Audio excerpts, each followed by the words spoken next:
అందరూ మనల్నే జూస్తారు అంటే, ఆ ప్లేస్‌లో అసలు నడవడానికే రాదు గదా! నాకైతే అసలు నడవడం గాదు గదండీ! వాళ్ళ ముందుకెళ్ళడానికే భయమైతది.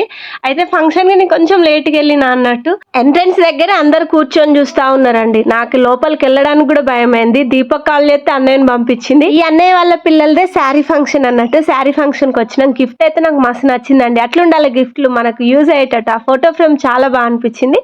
సో, కొద్దిసేపు ఫంక్షన్‌లో గూర్చొని తర్వాత ఫోటోస్ దిగి లంచ్ సెక్షన్ అన్నట్టు. లంచ్ దగ్గరకైతే వచ్చినాము. ఈ మధ్యలో మటన్ బాగా ఎక్కువైతాందండి. ఎట్లైనా నెలకొక 3, 4 సార్లు ఏదో ఒక ఫంక్షన్ ఏదో ఒకటి జరుగుతూనే ఉన్నది.